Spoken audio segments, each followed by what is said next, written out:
바로 두 번째 발표로 넘어가겠습니다. 두 번째 발표는 반제 민족 통일 전선에서 사회주의적 애국주의라는 제목으로 서울대 송종호 선생님께서 해주시겠습니다. 예, 저는 이렇게 꼼꼼하게 자료를 보고 쓴 글은 아니고요. 제가 몇 년 전에 이 반파시즘 인민전선에 대한 논문 하나 쓴 게 있는데, 그거를 좀 이 북한으로 이어지는 건국구상과 좀 연결시키기 위해서 좀 다른 쌤들이 쓴 글을 좀 이렇게 끼워 맞춰가지고 좀 이렇게 이야기를 만들어 봤습니다. 그래서 금방금방 설명을 드리겠습니다. 목차가 이렇고요. 그래서 이제 이 글에서는 북한 건국을 주도한 세력의 독립운동 노선과 건국 후 국가인형을 살펴보겠습니다. 특히 1930년대 중국 동북과 화북에서 활동한 독립운동 세력의 활동이 국제 공산주의 운동을 비롯한 20세기 세계사의 흐름하고 맞물려서 북한의 건국으로 이어지는 과정을 좀 보겠습니다. 지도 보시면은 다 아시겠습니다만 이제 동북이라는 건 요 간도 있는 데고 화북이라는 건 여기죠. 국경에서 가깝습니다만 좀 이렇게 교통이 편한 것 같지는 않고요. 그래서 이제 몇 가지 쟁점이 있는 것 같은데요. 하나는 이제 강대국만 자꾸 보면 안 된다. 그러니까 남북한은 괴뢰냐, 이런 이제 비판이 있는 거고, 또 역으로 말하면 이제 특히 하나의 극단적인 예가 60년대 이후에 북한의 역사 소설을 보면 강대국은커녕 그냥 아무도 안 나오는 정말 김일성만 나오는 역사가 한쪽에 또 있는 거고요. 그래서 이제 저는 특히 이제 1930년대 만주라는 어떤 시공간에 좀 거창하게 말하면 세계사의 비밀이 담겨 있다. 이제 그런 시각에서 이제 그 안에서 어떤 세계사의 흐름과 한국인의 주체적 대응을 좀 같이 보고자 합니다. 또 하나는 이제 사회주의하고 민족주의 관계가 뭐냐. 이거는 아주 영원한 숙제인데요. 이제 김일성만 가지고 얘기하면 그 사람이 말하는 민족 다 거짓말이다. 이런 평가도 있는 거고, 아니면은 얘는 공산주의자 아니다. 그냥 민족주의자다. 이런 것도 있는데, 사실은 실제로 보면은 특히 1930년대에는 코민테를 중심으로 해서, 그러니까 민족주의를 해야 공산주의. 이런 시대는 분명히 있었다고 생각하고, 그러니까 그런 시대를 상징하는 인물이 이제 김일성이 아니냐, 이렇게 봐야 되지 않나 생각합니다. 그래서 이제 어디죠? 많이 알려진 겁니다만은 28년 코민테른 6차 대회 좌경적 인식이라 그러죠. 진영론, 자본주의하고 사회주의는 타협이 안 된다. 이런 거의 어떤 현실적인 노선이 3인주의자, 그러니까 중간에 낑겨 있는 사람들이죠. 민족 개량주의자 이런 거는 파시스트보다 더 나쁜 놈들이다. 이런 이제 인식이었죠. 그런 상황에서 이제 만주에서 어떤 일이 벌어졌는가?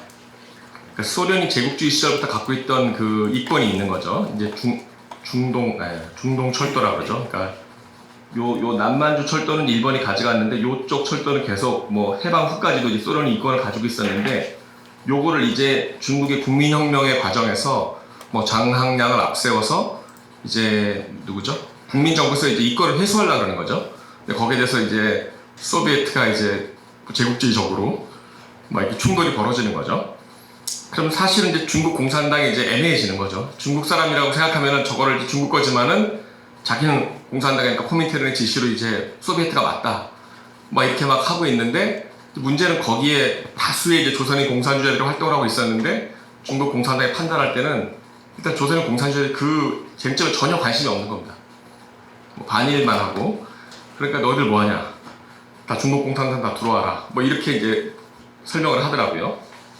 그래서 이제 흔히 알려진 일국일당 원칙인데 그것만이 원인은 아니겠습니다만은 이제 조선 공산당 만주총국을 해산하고 이제 어떤 상징적인 말이 조선인의 해방은 조선의 독립으로는 안 된다. 약간 좀 계급 노선인 거죠. 그래서 이제 들어가고, 또 이제 한편 중공 만주성의는 만주성의가 만들어진 게 20년대 후반인데요. 그나마 만지국이 수립된 이후로는 이게 상해 이쪽에 있는 중공 중앙에서 지도를 할 수가 없는 거죠. 약간 일본 땅 비슷하게 된 거니까요. 그러면서 이제 관계가 거의 끊어지고, 실질적으로는 코민테른이 지도를 하는, 약간 소련하고 좀 뭔가 직결되어 있는 중공의 어떤 지역위원회지만 이제 그런 성격이 이제 계속 영향을 미치게 되는 건데요. 어쨌든 이제 거기에 소속되어 있는 조선인 공산주의자들은 그 좌경 노선의 지시를 받아가지고 계속 폭동을 일으키고 열심히 투쟁을 합니다. 근데 잠깐만 여기죠. 근데 그 노선은 이제 만주사변 직후까지 이어져가지고 특히 이제 조선인한테는 사실은 반일 투쟁을 하라 그래야 되는데 국민당과 투쟁을 하고 뭐 토지혁명을 해라 뭐 이런 계속 그 좌경적인 지시가 계속 내려오고 있었습니다. 근데 이제 32년 정도 되면은 코민테른의 방침전환이 일어나서 그러니까 한마디로 말하면은 일본은 미국, 영국과 다르다. 그러니까 똑같은 다 자본주의 나쁜 놈이다 이 노선에서 일본은 특히 악질적이다. 그러니까 일본하고 싸워야 된다. 이런 노선이 나오게 되는 거죠. 그러면서 그 전까지 적으로 취급하던 국민당계 이런 사람들하고 손을 잡아가지고 항일 투쟁을 해라. 이런 내용을 담은 게 이제 33년 중공중앙의 1월 서신이 되겠습니다.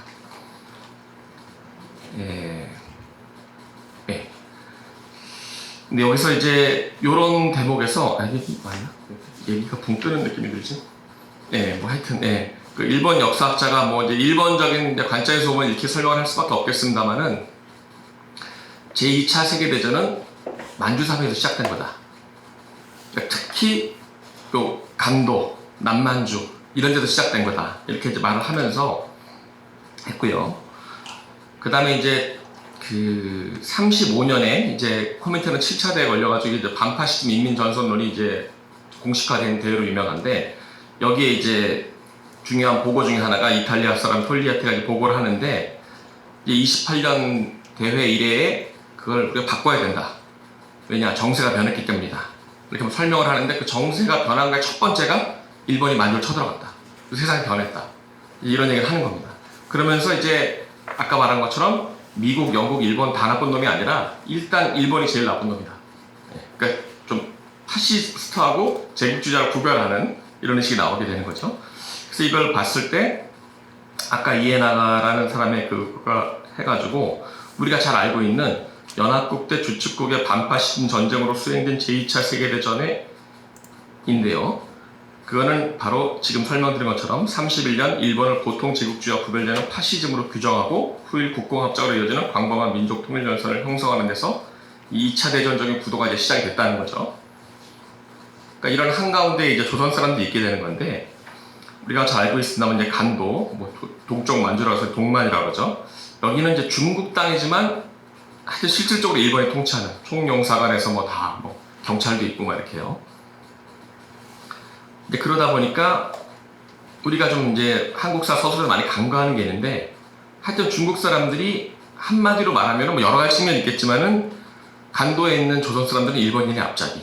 이제 그렇게 보일 수밖에 없는 거죠. 그 뒤에서 일본 경찰이 뭘 다 도와주고 이렇게 되는 거니까. 이제 그런 게 있었고, 이제 그런 게 이제 비극적인 걸로 드러난 것이 31년 7월에 잘 알려진 그 중국 농민과 조선인 이주자가 충돌한 만보산 사건.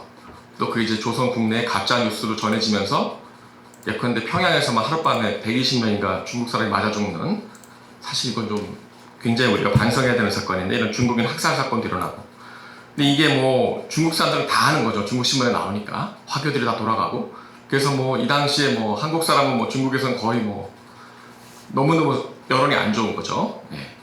근데 그런 상황에서 또 일본은 만주사변을 일으키는데 뭐 해방 어쩌고 막 이제 전쟁 명분을 드는데 그 중에 중요한 명분이 제만 조선인을 중국인으로부터 보호하겠다. 이렇게 이제 들고 전쟁이 시작되는 거고요. 그래서 이런 상황에서 이제 박석윤 이런 사람이 간도에 가서 민생단을 조직합니다. 근데 이건 이제 한마디로 말하면 간도 한인 자치를 이루겠다 이런 건데.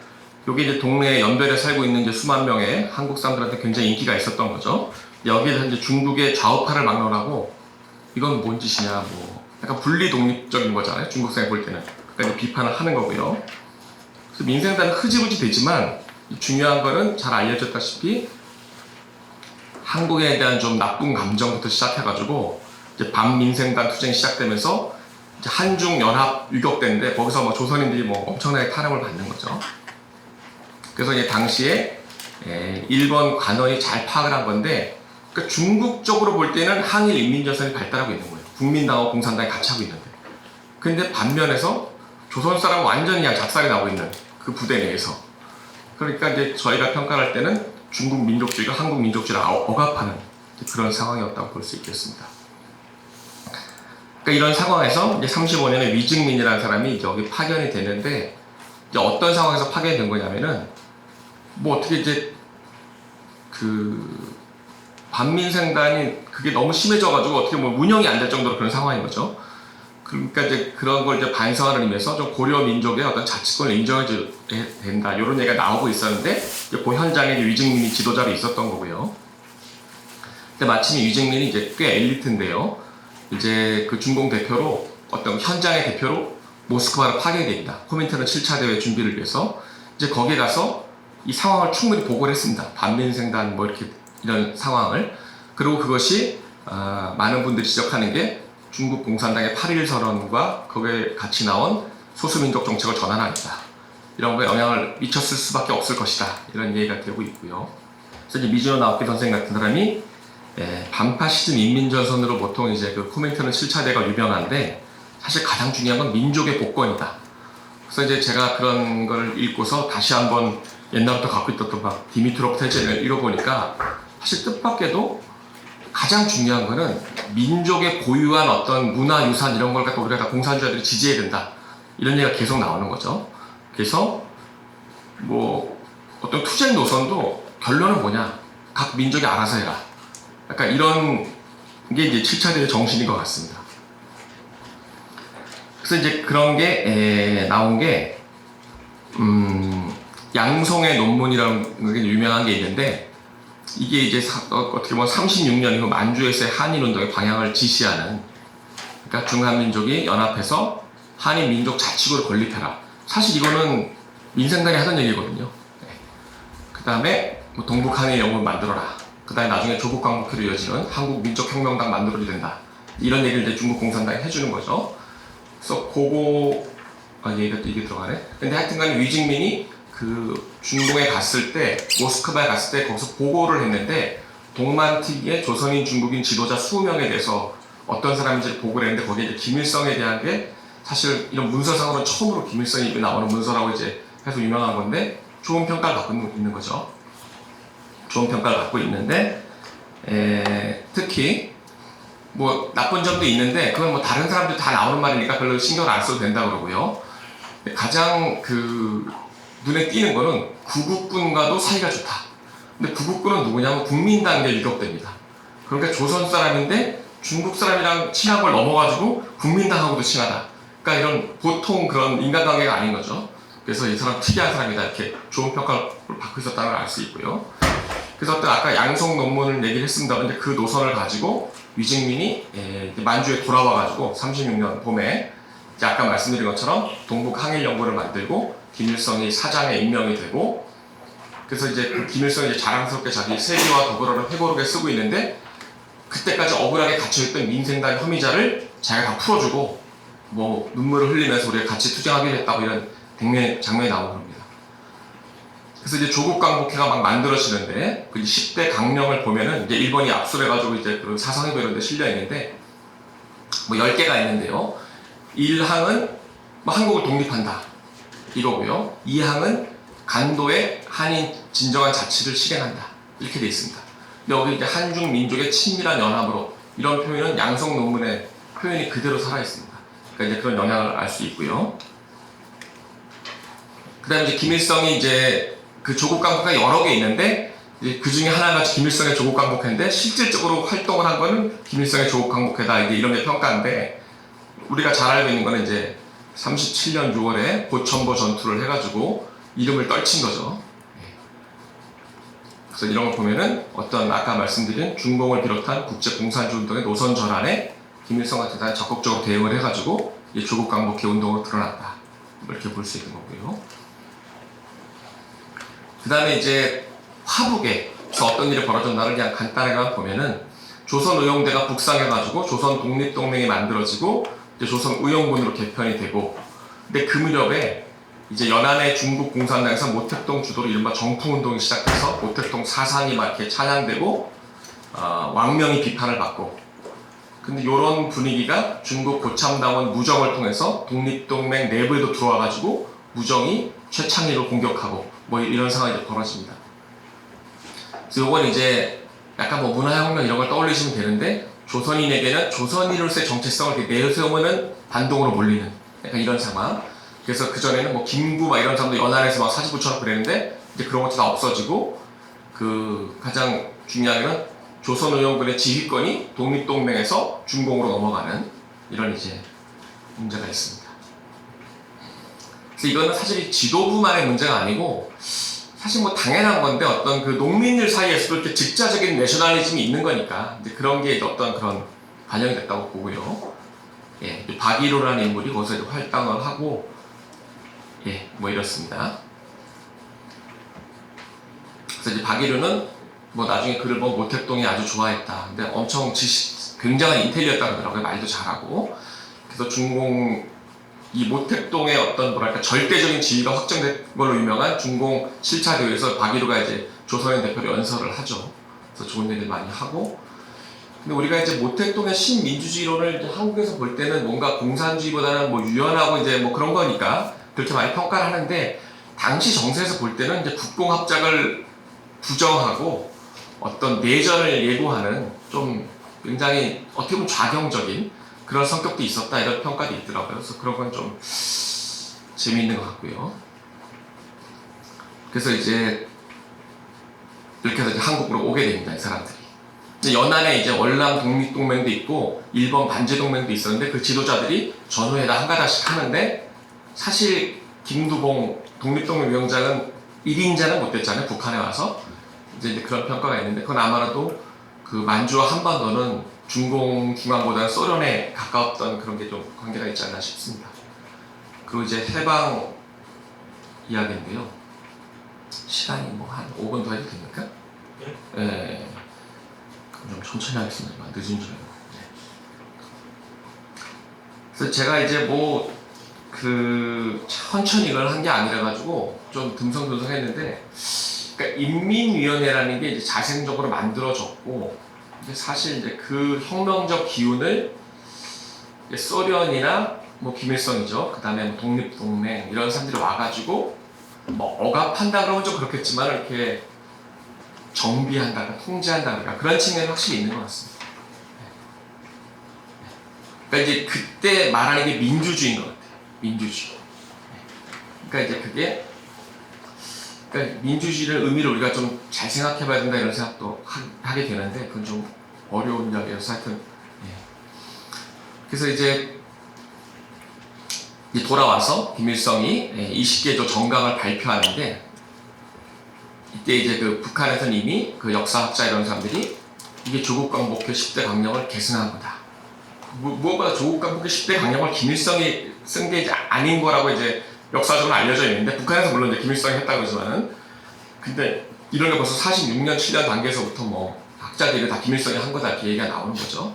그리고 이제 그런 어떤 우상화라고 그럴까 그런 과정에 연안파들이 깊게 이제 관여가 돼 있는 거고요. 그리고 한편 이제 만주의 조선족들은 그럼 어떻게 할 거냐 이게 계속 당시에도 화제가 됐던 것 같은데 막 그 좌담회 같은 거 한 걸 보면은 독자적인 공화국을 수립해서 소련식으로 이렇게 중화인민공화국 그렇게 만들어야 된다. 아니다. 그냥 간도는 그냥 북조선으로 들어가야 된다. 이런 과격한 얘기를 해도 됐던 시절인 것 같습니다. 그런데 물론 이제 뭐 민족 자치가 현실적이다. 그래서 이제 연변 조선족 자치주가 이제 만들어지게 져서 오늘에 이르는 건데 뭐 결과론적인 얘기지만 조국 광복회 10대 강령의 1항은 북한 건국으로 2항은 연변 조선족 자치주로 이어졌다고 이제 볼 수 있는 거죠. 그래서 해방 공간의 정치는 이렇게 파벌 연합적이었고 아까 말씀드렸지만은 연합파가 이제 지식인들이 많고 그랬기 때문에 이제 우위를 계속 점했는데 이제 그 연합파가 뭔가 이렇게 김일성 빨치산파를 이렇게 옹호하는 이런 형태로 이제 정권이 유지가 됐고 특히 이제 군대도 그 김일성의 항일 유력대와 독립동맹 조선우용군이 도축이 됐다는 평가가 있습니다. 그리고 아까 이제 그 독립동맹 내부에서 뭐 정풍운동하면서 막 서로 감정 싸움이 많았는데 그런 건 사실 북한으로서도 이어진 것 같아가지고 약간 그 연안에서는 모택동의 대리인처럼 활동했던 무정이 북한 건국의 후에는 사실 큰 역할을 못하다가 이제 돌아가는 그런 것도 보입니다. 근데 이제 여기서 뭐 아직 분석이 충분하지 않습니다만은 민주주의라는 얘기를 이제 굉장히 많이 하게 되는데요. 민주기지, 민주개혁, 뭐 민주전선 뭐 이렇게. 근데 이거는 뭐 사회주의보다 좀 덜 과격한 민주 뭐 이렇게 보통 해석을 하는데 그것과 더불어 사실 이건 소련이 쓰는 말이고 기본적으로는 당시에 그 국제정세를 볼 때 굉장히 민족주의하고 국제주의의 기량이라고 본다면은 상당히 국제주의적인 그런 뉘앙스의 용어가 아닌가 이런 생각을 합니다. 그래서 뭐 심지어는 조선인들은 조선인민공화국을 하자 그랬는데 민정장관이 자기가 조선민주주의인민공화국으로 하라 이름 바꿨다. 이런 회고가 남아있고요. 그래서 46년에 북로당이 만들어질 때 그 공산당 대표로 이제 김일성이 보고한 거 보면은 굉장히 민족주의적이고 막스 레닌주의적인 언급은 거의 없는데 신민당 대표인 김두봉의 보고를 보면은 거의 뭐라 그럴까요? 당시의 어떤 국제민주주의 진영의 교과서 같은 연설을 하고 있다. 이렇게 평가할 수 있겠죠. 그래서 이거는 당시를 보면은 그 소련의 지다노프가 그 다음해가 되겠습니다만 두 개의 진영론을 들고 나오는데 사실 이거는 우리가 아까 봤습니다만은 그 35년 이후에 통일전선 시대를 거슬러 올라가가지고 28년에 진영 대 진영론으로 사실은 돌아가는 듯한 국제인식인데 이런 걸 이제 이런 시대 속에서 이제 김일성은 뭐 굳이 말하자면은 30년대 중후반의 국제공산주의 운동의 정신을 체현하고 있는 사람이라고 볼 수 있겠습니다. 그래서 동유럽도 그러니까 이제 반파시즘 인민전선이라는 게 일단 소련의 뱉은 말이고 국제적으로 공인된 어떤 노선이니까 아무도 그걸 욕하는 사람이 없고 다 거기에 따라서 뭐 인민공화국이 만들어졌다 동유럽이 이렇게 얘기를 하지만은 그 실상을 보면은 다 코민트에서 일하던 사람 아니면 심지어 소련 내부에서 활동하던 사람 이런 사람이 다 수반이 됐는데 특이하게 북한은 사실은 뭐 코민트랑 아무 상관도 없고 이런 사람이 이렇게 됨으로써 뭐 여러 그 연구에서 얘기를 하고 있는 게 하여튼 끝까지 소련말을 안 듣는 그 어떻게 보면 좀 그런 성격이 여기서 나온 게 아닐까. 또 하나는 이제 이거랑 좀 관계가 있는 어느 듯 한다면은 조선민주주의인민공화국 정강에서 국토의 완정이라는 표현을 합니다. 국토의 완정. 그래서 이걸 가지고 이제 기존 연구에서는 이거 뭐 무력 통일하겠다는 거다. 완전히 이렇게 하는 거니까. 근데 이제 이 말이 어디서 왔을까? 이제 보면은 뭐 중국어를 하시는 분들은 금방 아시겠지만은 사실 이게 중국어더라고요.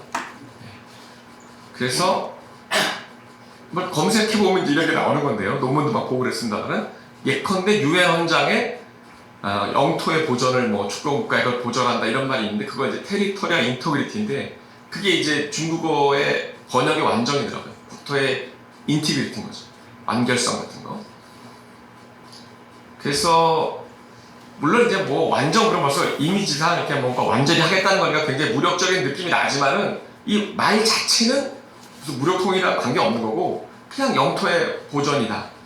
그러니까 이걸 우리가 이해를 한다는 거고 이게 아까 그 연변대 김병민 선생님의 시에 보니까 완정한 조선, 완정한 중국 이런 표현이 나오더라고요. 벌써 연안에서 나온 시에.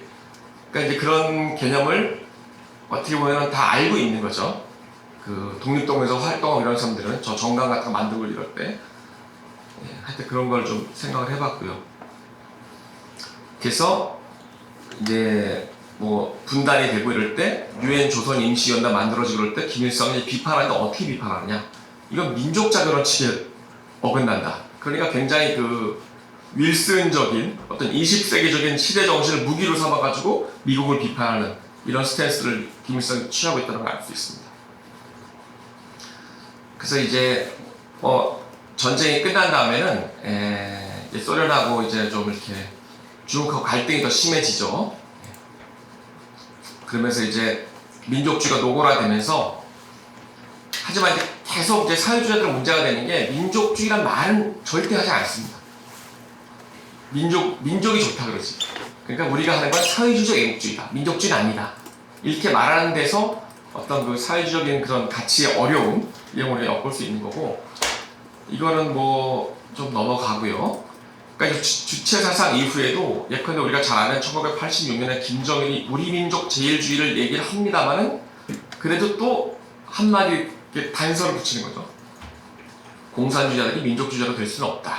뭐 이런 식으로요. 물론 이것도 90년대 이후에는 그냥 뭐 우리는 민족주의자다 이렇게 변하긴 하는데 하여튼 이 단계까지는 이렇다고 볼 수 있습니다. 마지막 장인데요. 20세기는 이제 제국이 해체되고 국민국가가 만들어지는 시대였다고 생각을 합니다. 그래서 윌슨과 레닌의 시대였고, 그리고 코민테른의 그 방파시즘 인민전선, 민족통일전선도 그 연장선상에서 이 민족국가 시대를 예고한 거고요. 그런 의미에서 김일성의 집권과 북한의 건국은 사실은 생각보다 오히려 더 20세기 시대 정신을 구현하는 어떤 결과를 볼 수 있지 않는가, 이런 말씀을 좀 드렸습니다. 이상입니다. 네, 홍동수님 발표 감사드립니다. 아까와 마찬가지로 진행을 하겠습니다. 그래서 지정토론자 선생님의 토론을 듣고 또 플로어의 질문을 받은 다음에 한꺼번에 답변하는 방식으로 하겠습니다. 토론을 맡아주실 분은 흥남대 박종희 선생님이십니다. 김준영 선생 탄생 100주년을 기념하는 학술대회에서 같은 분야의 홍정욱 선생의 관제 민족통일전선에서 사회주의적 애국주의로에 대한 토론을 맡게 되어 그게 생각한다는 말씀 먼저 드립니다. 발표자는 학술대회 주제인 독립운동의 국가부장과 관련해서 이 발표를 통해서 북한 건국을 주도한 세력의 독립운동 노선과 건국 후 국가 이념을 정리하고 있습니다.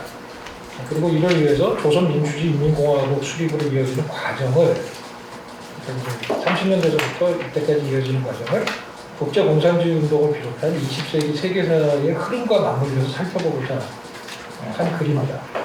그래서 발표가 만주사변부터 1989년까지의 시기 조국광복회, 그다음에 독립동맹, 그리고 조선민주주의인민공화국을 주요 검토 대상으로 하고 있는 이유라고 생각을 합니다. 3번은 밑에서부터 읽겠습니다. 20세기를 비식민화의 시기라고 규정을 하고, 그 다음에 꼬민테른 제7차대의 반파시즘 인민전선론, 다른 말로는 이제 반대 민족통일전선론이라고 하는데요. 이게 민족국가를 예고하고 있다라는 이제 논의를 발표자가 정리해 주장을 해왔습니다. 그리고 이제 그런 연장선상에서 발표자의 논지는 머릿말과 매진말에 아주 딱 한 줄로 정리가 되어 있는데요. 김일성의 노선과 북한의 건국은 가장 20세기적인 현상의 하나다. 매진말에는 김일성의 실천과 북한의 건국은 20세기 시대 정신을 충실히 따르며 때로는 이를 선도한 결과다. 이렇게 아주 딱 일목요연하게 정리가 되어 있습니다. 그리고 발표할 때 발표문에는 없지만 아까 무슨 말씀을 하셨냐면 1930년대 이후 민족주의를 해야 사회주의다 라는 시기가 있었다. 저는 오늘 발표 중에서 제일 귀에 딱 꽂혔던 게 이 대목이거든요. 그러니까 이게 이 얘기를 왜 하냐면 사실은 제가 토론으로 보내면서 카톡으로 토론은 참 쓰기 되게 어려운 발표문 보내줬다 썼어요. 그거는 이제 아까 홍정욱 선생님이 처음에 시작할 때 이제 이 발표문이 어떻게 구성되느냐를 얘기했기 때문에 제가 더 얘기는 안 하겠습니다. 발표문에 대한 토론문을 써야 되는데 뭐 어떻게 보면 이렇게 자작대한 걸 하려면 많은데 그걸 다 하다 보면 이제 뭐 시간 얘기 자꾸만 했기 때문에 하나만 썼거든요. 그래서 나머지는 지풀이 가서 얘기하자 이렇게 보냈는데 이걸 왜 길게 얘기하냐면 홍정욱 선생님이 갖고 있는 본인의 어떤 이 시기를 바라보는 논점이 있을 거죠. 하나는 결론을 썼지만 비식민화.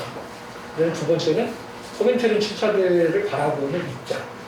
그래서 민족의 시대라는 말을 하거든요. 민족을 되게 강조를 해요. 그런 부분 때문에 제가 이제 그 부분과 관련해서 구체적인 부분은 하나만 이제 지적을 하겠습니다. 평소 뭐 발제자의 유주장에 대해 이해하고 있기 때문에 그렇지만 토론을 안 할 수가 없어서 한 가지만 질문을 던지고자 합니다. 발표자는 해방공간 북한에서 시기별로 소련의 영향력이 변화했다라는 브루스 커밍스의 주장 갖다가 수용을 하고 있습니다. 45년에서 46년, 그다음에 47년에서 48년, 그다음에 49년 이렇게 되어 있죠. 그리고 이제 이것과 관련해서 그 발표문에서 1946년 8월 동로당 창당 시 김일성의 보고, 이건 아까 hindu봉하고 대비되는 보고라고 발표를 했었죠. 그거와 그다음에 47년 8월 일본 패전 2주년, 그러니까 뭐 해방 2주년 기념식에서 이제 김일성에 대한 연설을 주목을 하고 있습니다. 그래서 전자에서 김일성은 뭐 민족주의, 애국심, 항의를 고취하면서 막스레닌주의자라기보다는 혁명적 민족주의자였다. 그 다음에 후자에서 그는 소련군에 의한 해방과 동유럽의 새로운 민주주의 국가를 강조하면서 제국주의 세력의 반동적 파시스트 동향에 진화하였다. 그러니까 두 개가 다르다는 거죠. 46년 8월과 47년 8월이 다르다. 그리고 그것의 또 논지는 뭐 인용을 하셨으니까 본인들이 동의하시는 거겠지만 커민스 부분을 다뤄놓으셨더라고요. 그리고 이제 김일성이 이러한 대응은 소련의 영향력과 관련이 되는 것이다.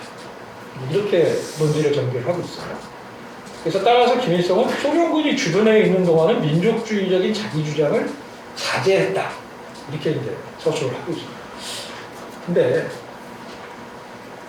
이는 국제주의와 민족주의가 기량하는 해방 공간, 그래서 김일성은 국제주의적인 색채가 옅은 인물이었고 북한의 건국은 어쩌면 허울뿐인 반파시즘 민민전선과 민족통일전선이라는 이념을 현실에서 구체화한 결과다.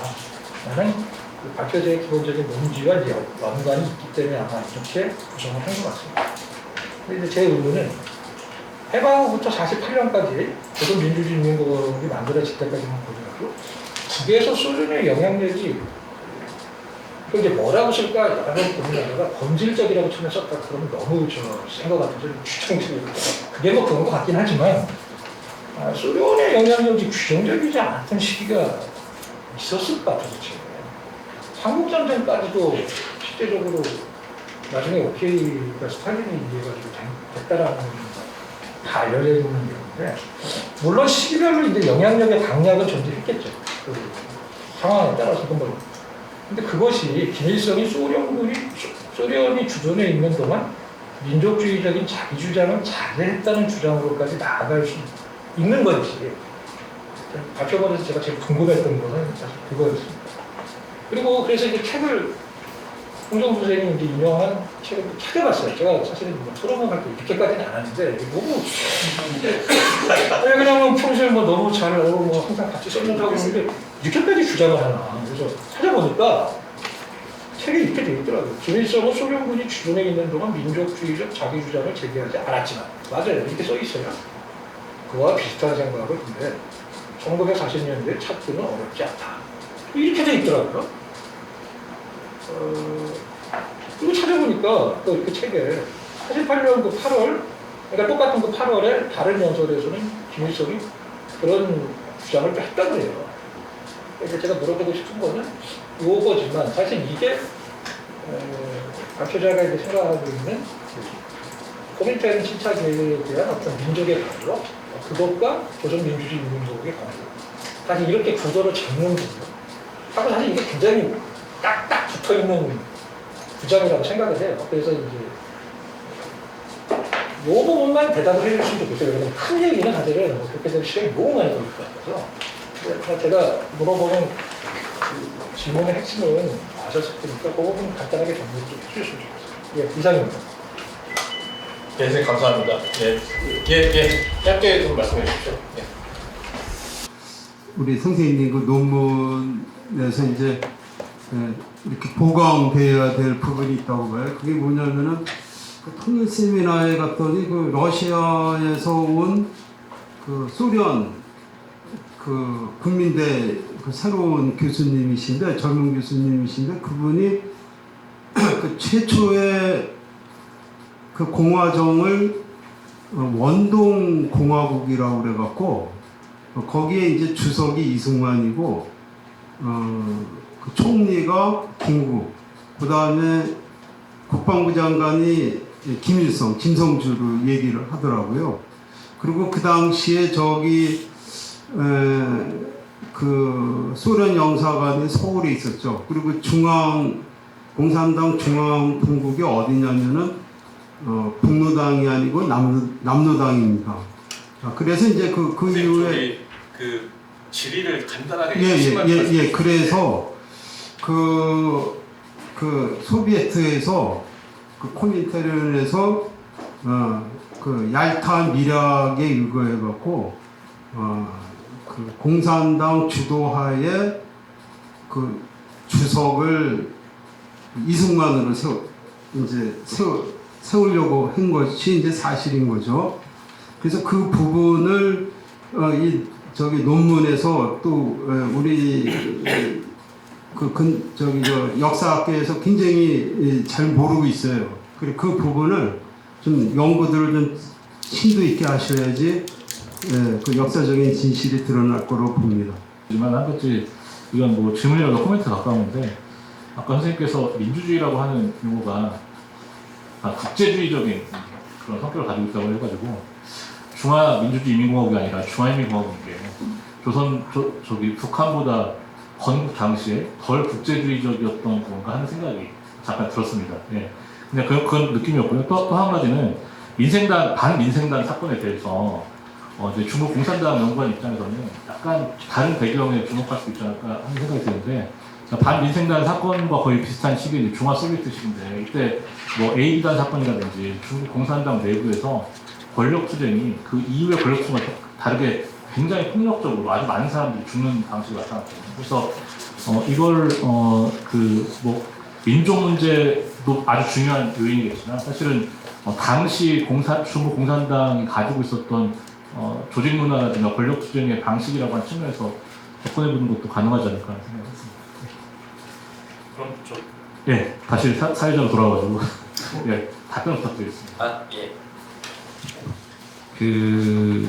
뭐 그런 것 같아요. 그러니까 이제 수월 군정 시절에 민족주의적인 발언을 이제 자제를 했다, 좀 그런 거는 일단 뭐 이제 그 이제 커밍스의 평가인데요. 그러니까 제가 이해는 어떻게 했냐면요. 그러니까 이제 50년대 넘어가면은 직접 소련 욕을 하잖아요. 소련 말만 들으면 안 된다 욕을 하는데 그 정도쯤 되는 말은 40년대는 못했다는 말인 것 같아요. 그러니까 이제 그러니까 어떤 민족주의와 국제주의의 조화를 중시하는 걸 뛰어넘어서 좀 약간 섬찟하게 소련이나 중국을 비판하는 말은 40년대는 뭐 어떻게 보면 당연한 거지만은 그 50년대 상황을 생각해보면 40년대도 그런 말을 하지 않았을까? 그런 말을 하지 못했다. 하지만 그런 느낌이 나는 말은 조금씩 약간 이렇게 하고 있었다. 거기서 어떤 김일성의 개성을 엿볼 수 있다. 뭐 이런 정도의 상황이 아닌가 싶고요. 근데 이게 이제 뭐 짤막하게 좀 큰 얘기랑 좀 이제 엮어서 말씀을 드리면은, 그쵸? 그러니까 이게 남북한이 다 마찬가지인데 사실 윌슨이 뭐 민족 자결주의하고 미국이 좀 민주적인 신탁 통치 얘기하고 그러지만은 사실은 좀 뜨뜻미지근하잖아요. 독립도 안 시켜주고 다 신탁 통치까지 포함해서. 근데 어떻게 보면은 남한 이걸 돌파해가지고 막 어거지로 대한민국을 만든 거잖아요. 신탁 통치 안 한다 그러고. 그런 것처럼 북한도 사실 뭐 민족통일전선이니 뭐 인민공화국이니 말만 그렇지 사실 하나도 허용을 안 하는데, 소련이 한 짓을 보면은 특히 50년대 동유럽의 상을 보면은, 근데 그거를 사실은 굉장히 돌파해가지고 그 허울뿐이 이념을 현실화했다. 그리고 그거는 뭐 김일성 위대하다는 게 아니라 어떤 그런 그 한국 운동의 특수성이 좀 거기에 담겨 있는 게 아닌가. 이제 그게 뭐 이런 민족주의와 국제주의의 기량이라는 걸 좀 설명할 수 있지 않을까 이렇게 생각을 해봤습니다. 이상입니다. 그리고 윤영재 선생님 말씀은 제가 민주주의는 이제 하다가 막 생각이 난 거라가지고 좀 더 앞으로 공부를 해볼 생각입니다. 예, 감사합니다. 그럼 이것으로 두 번째 발표를 마치겠습니다. 발표에 수고해주신 홍종수 선생님과 박근혜 선생님께 박수 부탁드립니다.